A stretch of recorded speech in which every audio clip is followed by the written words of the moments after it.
Okay. Hi, everyone. I wanted to take a moment tonight to talk about some of the books that I love in gynecology that might help those of you who are interested in getting involved in this. Um, just to give you a good start. So the first one is one that I already showed you before, but I'll show it again briefly. This is just the Handbook of Traditional Chinese Gynecology. I love this book because it's a great primer. It's not a big book, but it has it has all of the main categories of traditional Chinese gynecology, so that's really great. Um, so check this one out if you can get it. Another one that I think is really, really important, and it's going back 150 or 200 years, but that's Fu Qingze's Gynecology. This one's great because he's sort of the rebel. Fu Qingze is the one that basically says, everybody's been doing it like this for 1,000 years, but I say do it like this because they're all idiots. This is sort of the Dr. House of Chinese medical gynecology. And a lot of his stuff is still very much in use today. You really can't practice the specialty of Chinese medical gynecology without having Fu Qingze's book. So I highly recommend that you pick up Fu Qingze's Gynecology. It's actually a great read, and he's actually quite a character. Okay. The next one, and this is the monster, the Compendium of Chinese Medical Menstrual Diseases by Bob Flaws. This was the textbook that I used during my gynecology program. This book right here basically covers Chinese medical menstrual diseases exclusively. So most of the things that you're going to see go wrong with menstruation are going to be covered in this book in greater detail than any other book in English available at this time.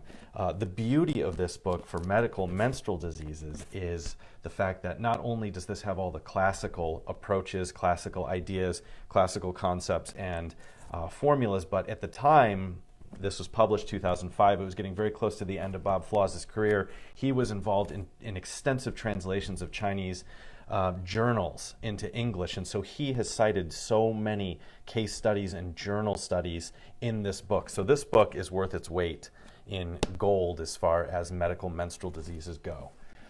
The next one that I love, and this is getting back more into core theory, and I think for all of us on this page, as you know, I hammer the basics endlessly and relentlessly, and that is for very good purpose.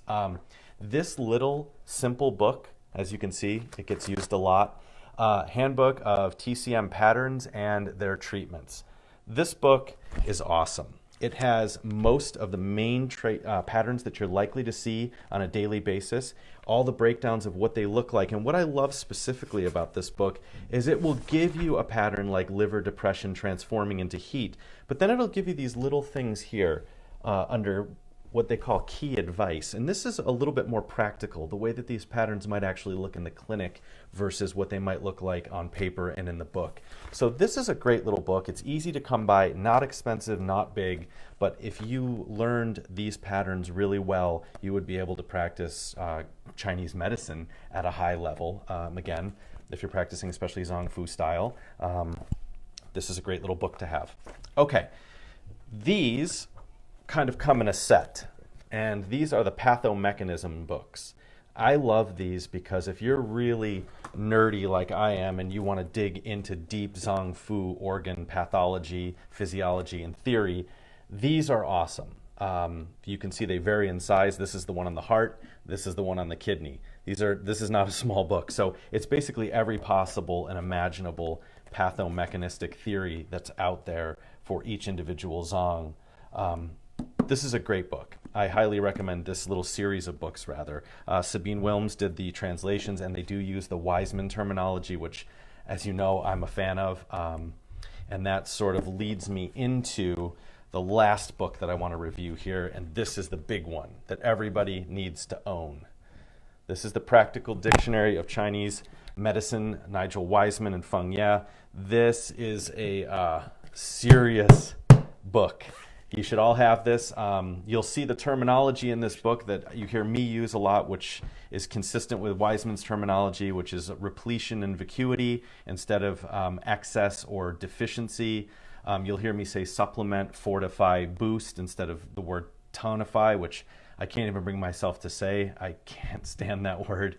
It's a weird word. It doesn't even exist in the English language. It's a bizarre word. So anyway, Practical Dictionary of Chinese Medicine, Wiseman, highly recommend this.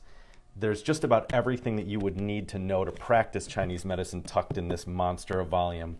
And it's a fascinating read. There's things that you've never even imagined or heard of in Chinese medicine that you can learn about from that book. So these are great little texts that I enjoy. I constantly refer to them and pore over them in my free time as I'm creating content to share with you guys. So I hope that you enjoy some of these books. I'll come back with another set of books that I like soon. So hope that helps you guys some. Have a great evening. And if I can just figure out how to finish. And oh, there's a button called finish. Cool.